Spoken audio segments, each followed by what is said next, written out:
देख रहे हैं तेज खबर 24। मैं हूं आपके साथ आज तेज खबर 24 को।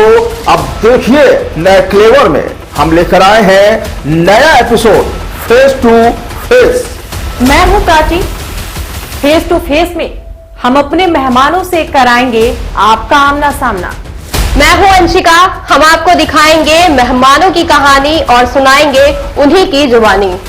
मैं हूं आरिफ। हम आपको कराएंगे अधिकारियों, नेताओं और समाज के उभरते लोगों से रूबरू। मैं राहुल। हम आपको दिखाएंगे ऐसा सच जिसे आपने न देखा होगा और न ही सुना होगा। तो आइए चलते हैं और करते हैं फेस टू फेस।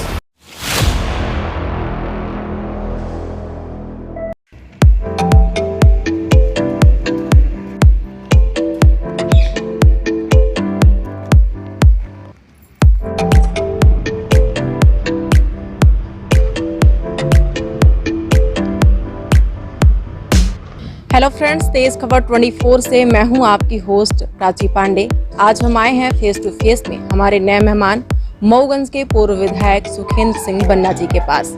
आज हम आपको उनके निजी जीवन और राजनीतिक जीवन के बारे में रूबरू कराएंगे और जानेंगे खुद उन्हीं से उनके बारे में कुछ खास और दिलचस्प बातें।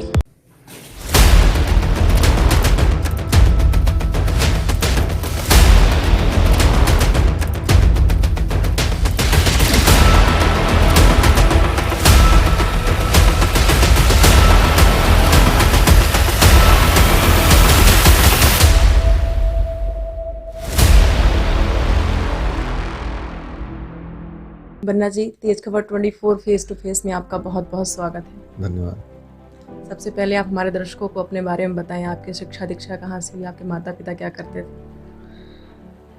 हमारी शिक्षा दीक्षा तो ज़मीनी स्तर पर हमारे गांव से शुरू हुई और हमारे माता पिता प्योर किसान हैं। हम लोग एकदम सामान्य स्तर, ज़मीनी स्तर से निकल करके यहाँ तक पहुँचे और कुछ मऊगंज में भी हुई ग्रेजुएशन, कुछ यूनिवर्सिटी रीवा में भी हुई। वैसे तो गांव से ही शुरू हुई। आप राजनीति में कैसे आए? पहले से ही राजनीति में आने की इच्छा थी या फिर बाद में राजनीति में आने का विचार आया? नहीं, राजनीति में आने का मेरा कोई विचार नहीं था। मैं कुछ ऐसे, लेकिन एक व्यक्ति होने के नाते समाज में रहने से मतलब कुछ ऐसे गांव में आपसी झगड़े होने लगे। मुझे लगा कुछ सामंतवादी लोग टाइप के थे हमारे गांव में, जो कि मतलब जो कमज़ोर लोग थे उनको प्रताड़ित करते थे। कुछ मुद्दों को लेकर के मुझे अच्छा नहीं लगा, जबकि हमारे परिवार के ही लोग थे। तो मैंने उनको मना किया कि ये अच्छी बातें नहीं। वो मेरा भी वो करने लगे कि तुम ज़्यादा ये सब। इन्हीं बातों को लेकर के वहीं से शुरुआत हो गई और ये कह सकते हैं कि सामंतवाद के खिलाफ से ही मेरी लड़ाई शुरू हो गई। मैं जहाँ गरीबी, मजबूत लोग कमज़ोर को परेशान करते थे, मैं कॉलेज लाइफ में भी था, जो कमज़ोर बच्चे होते थे मैं उन्हीं की ही मदद करता था, उन्हीं के साथ खड़ा होता था। ऐसी कोई बात आ जाती थी, उसी तरीके से गांव क्षेत्र में भी बातें शुरू हुई। वहीं से धीरे धीरे राजनीतिक जीवन में, चुनावी राजनीति में आ गया। आपके घर परिवार में आपसे पहले भी कोई राजनीति में था या आप पहले व्यक्ति हैं जिससे आपको प्रेरणा मिली हो कि आप राजनीति में आए? देखिए, हमारे बब्बा ग्राम पंचायत के सरपंच थे, जबकि मैं कक्षा 6वीं में पढ़ता था, उस टाइम थे वो। हमारे पिताजी का भी राजनीति से उनका इंटरेस्ट नहीं रहा और ननिहाल पक्ष मेरा जरूर पॉलिटिक्स में रहा। हमारे नाना जी जनपद के अध्यक्ष परमानेंट हुआ करते थे और कहीं न कहीं वो स्वतंत्रता संग्राम सेनानी भी थी, तो वहाँ से भी थोड़ी बहुत प्रेरणा इस बात की मिलती थी। और रही बात है हमारा जो बब्बा, उस भी सरपंच थे, बस इतना ही था। अगर बात आपकी पर्सनल हॉबीज की करें तो वो क्या है? देखिए, मैं बताया ना कि फिलहाल उस समय मैं पढ़ाई लिखाई में कमी मन लगता था। मैं ये नहीं कहता कि मैं बड़ा उसमें खेल कूद में ज़्यादा इंटरेस्ट रहता था। अब फिर 19 साल 20 साल का था, तब से समाज सेवा में जुड़ गया, तो हॉबी तो यही बन गई है। समाज सेवा। हाँ, बस यही बन गई पूरी तरह से। पिछले विधानसभा का चुनाव आप हारे थे, उसकी असल वजह क्या थी? देखिए, कई कारण थे। एक तो मैं कई चुनाव जनपद के लड़े, 2-3 छोटे, 2-3 बार जनपद के अध्यक्ष, उपाध्यक्ष, इन सब में मैं इन्वॉल्व रहा। अध्यक्ष बनाता था, उपाध्यक्ष रहता था। तो विधानसभा का मैंने 2 ही चुनाव भले लड़ा, लेकिन जनपद 3 बार जीता था। तो लोगों को ये लगता था मैं काफ़ी दिन से काबिज हूँ। एक तो वो, दूसरा उस समय जो 2018 में प्रधानमंत्री आवास और खाद्य सुरक्षा अधिनियम, 2 कानून ऐसे लागू हुए जिसमें सीधे जनता को पैसे मिलने लगे घर बनाने के लिए और खाद्य सुरक्षा, वो इफेक्टिव हुआ। हमारे ज़्यादातर मतदाता जो कमज़ोर वर्ग के होते थे वो होते थे, और उन्हीं में ये इसका प्रयोग सरकार ने ज़्यादा कर दिया। तो एक हारने का कारण ये भी हुआ कि हमारे मतदाता जो असली थे वो चले गए बीजेपी के साइड में। और तीसरा ये था कि हमारे सजाती ही कुछ लोग लड़ गए, जिसके कारण भी थोड़ा बहुत नुकसान हुआ। और प्रशासनिक मैनेजमेंट बहुत तगड़े से हुआ। मैं जब मेरे बारे में ये कहा जाता था कि मैं 100% चुनाव जीतूंगा, और कई मुद्दों पर बड़े बड़े आंदोलन किए, बड़ी बड़ी लड़ाइयाँ लड़ी। इससे भी लोग, भारतीय जनता पार्टी सतर्क रही मुझसे, और कहीं न कहीं उसका खामियाजा मुझे भुगतना पड़ा, इसलिए मैं चुनाव हारा। आगामी विधानसभा चुनाव में कांग्रेस से कितनी सीटें आने की संभावना है, चूंकि पिछली बार 8 सीटें जो है वो भाजपा की थी? देखिए, 8 सीट हारे ये बात सच है, लेकिन इस बार ऐसा नहीं है। इस बार जैसी स्थिति दिख रही है उसे तो प्रदेश में कांग्रेस की सरकार फिर से बनने जा रही है, और इस बार हमारी पार्टी भी सजग है। अच्छे टिकट अगर मिल गए, जो लोग सक्रिय हैं अपने अपने क्षेत्रों में, तो निश्चित रूप से 4 से 5 सीटें कांग्रेस जीतेगी, और इस बार अच्छा रिजल्ट आएगा। अगर आपसे पूछा जाए कि मऊगंज विधानसभा से सबसे अच्छा प्रत्याशी कौन है, तो आपके जहन में कौन सा नाम होगा? और अगर पार्टी आपको टिकट देती है तो क्या आप चुनाव लड़ेंगे? देखिए, ये किसी मऊगंज में जाकर के आप मऊगंज के आम नागरिकों से पूछें, जनता जनार्दन से पूछें, हमसे पूछना उचित नहीं रहेगा। हम तो एक पार्टी के प्रत्याशी थे, और पार्टी टिकट देगी तो जरूर चुनाव लड़ेंगे, स्वाभाविक है। इसलिए ये प्रश्न जनता के बीच का है। आपको क्या लगता है कि इस बार भी बीजेपी की सरकार रहेगी या फिर कांग्रेस का परचम लहराने वाला है? देखिए, पिछली बार 2018 में भी कांग्रेस की सरकार बनी थी, पूर्ण बहुमत के साथ खरीद फरोख्त करके सरकार गिराई गई थी।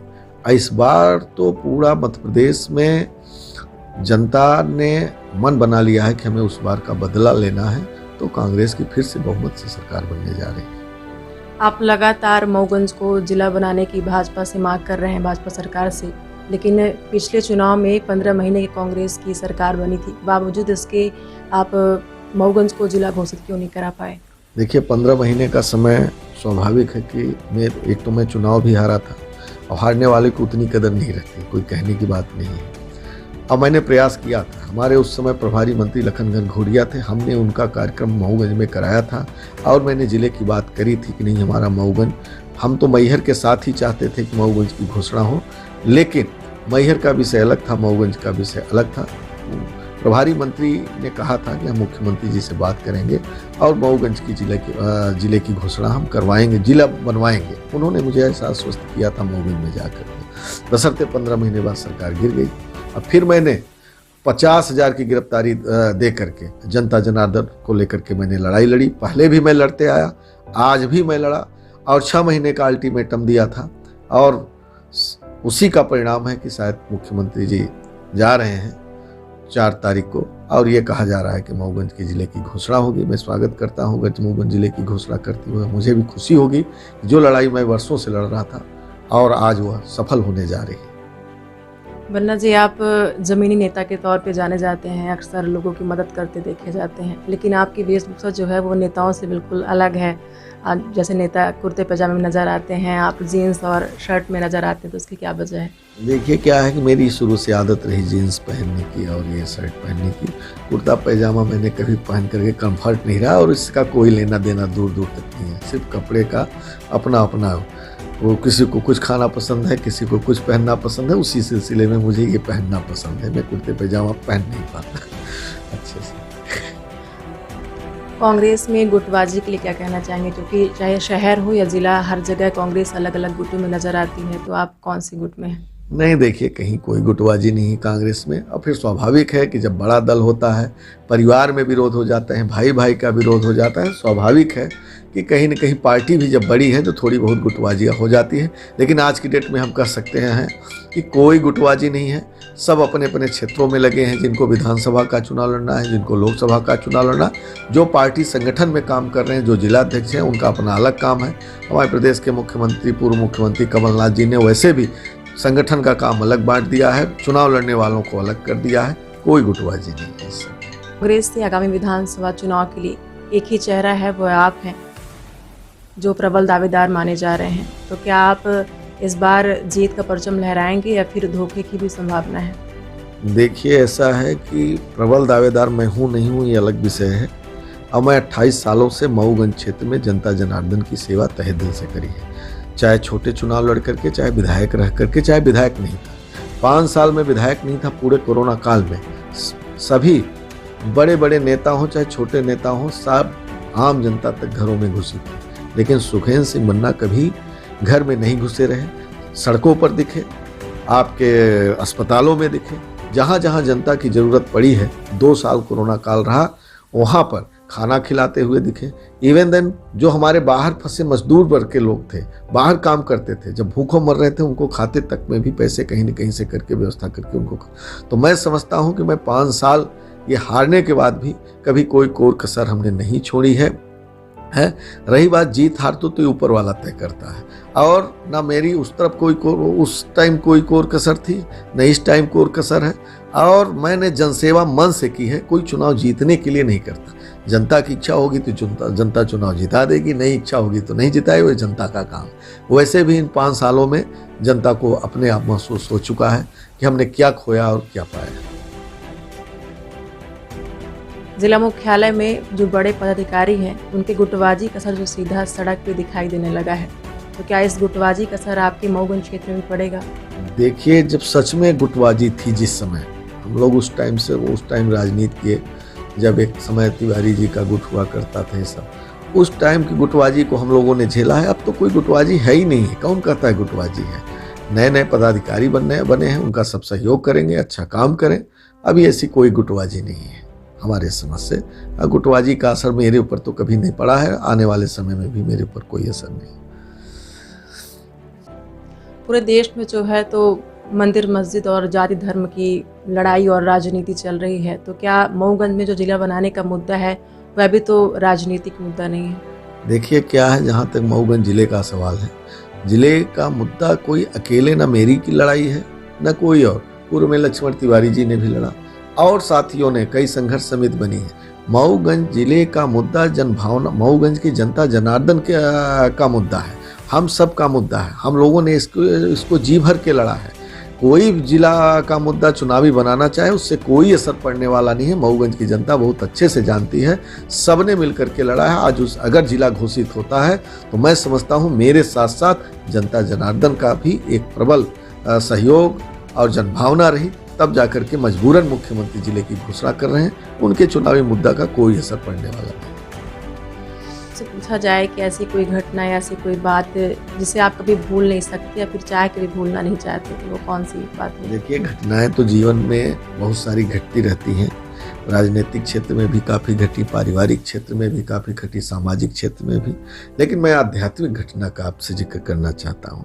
मैं पहली बार बाबा केदारनाथ धाम का दर्शन करने गया। अब मुझे ट्रेन पकड़नी थी, समय मेरे पास कम थे। अब मैंने जबरन वहाँ पे दर्शन करने के लिए जिद की। 12 बजे रात को मेरे दर्शन हुए भगवान के। और दर्शन करने के बाद मुझे 7 बजे वहाँ 22 किलोमीटर की पदयात्रा करके पहुँचना था। और ड्राइवर ने बोला अगर 7 बजे तक आप आ जाएंगे तो आपको मैं ट्रेन पकड़ा दूंगा हरिद्वार से, अन्यथा नहीं पकड़ाऊंगा। अब मैं जब वहाँ से 5 साथियों सहित पैदल चला, बारिश हो रही थी, बर्फ गिर रही थी, कुत्ते भौंक रहे थे, अंधेरा ही अंधेरा था।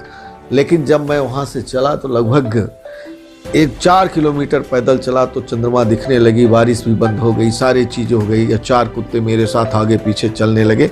मुझे लगा साक्षात भगवान की मेरे ऊपर कृपा थी। मुझे महसूस हो रहा था कहीं न कहीं भगवान की कृपा है, भगवान मेरे साथ चल रहे हैं। और मैं 7 बजे के पहले मैंने वो यात्रा पूरी करी। इसके बाद 4 बजे ट्रेन मुझे मिली। मुझे ये लगता है कि वो मेरे भगवान के दर्शन हैं। हमारे दर्शकों को कुछ कहना चाहेंगे, फिर कोई अपील करना चाहेंगे जनता से? देखिए, मेरी शुभकामना है कि आपका चैनल दिनों दिन बढ़े और निश्चित रूप से आपका ये जो तेज़ खबर है, कोई आज से नहीं, लगभग 1-2 वर्षों से हम और एक परिवार की तरह एक संपर्क में हैं। और बड़ी से बड़ी घटना हो चाहे छोटी से छोटी घटना हो, निश्चित रूप से आपका चैनल सर्वोपरि है। मेरी शुभकामना है कि जिस तरीके से आप सबने अपने ज़िले के, अपने क्षेत्र के मुद्दों को उठाने और कहीं न कहीं जन भावना को दिखाने के लिए प्रयास किया है। ये मेरी शुभकामना है, निरंतर आप अग्रसर हो, यही मैं बधाई देता हूं। जनता से कोई अपील करना चाहेंगे आज के युवाओं से? आज का युवा नशाखोरी जैसा जिस तरीके से बढ़ रही है, नशे से दूर रहें, स्वावलंबी बने, मेहनत करें, ईमानदारी से जैसी देश की परिस्थितियां उससे लड़ करके आगे बढ़ने का काम करें। हम भी एक उनके छोटे से सहयोगी हैं। जहां भी जरूरत पड़ेगी मैं जिले के युवाओं के लिए सदैव खड़ा हूं, खड़ा रहूंगा। बस यही नहीं। आपने अपना व्यस्ततम समय तेज खबर 24 फेस टू फेस को दिया, उसके लिए आपका बहुत बहुत धन्यवाद। तो यह थे हमारे साथ फेस टू फेस में पूर्व विधायक मऊगंज के सुखेंद्र सिंह बन्ना जी, जिन्होंने अपने सामाजिक, राजनीतिक और आध्यात्मिक जीवन के बारे में हमको बताया। इसी तरह की तमाम खबरों के साथ और अगली बार हम फिर हाजिर होंगे नए और ख़ास मेहमान के साथ, आपको रूबरू कराएंगे। तब तक के लिए देखते रहें तेज खबर 24। बहुत बहुत धन्यवाद।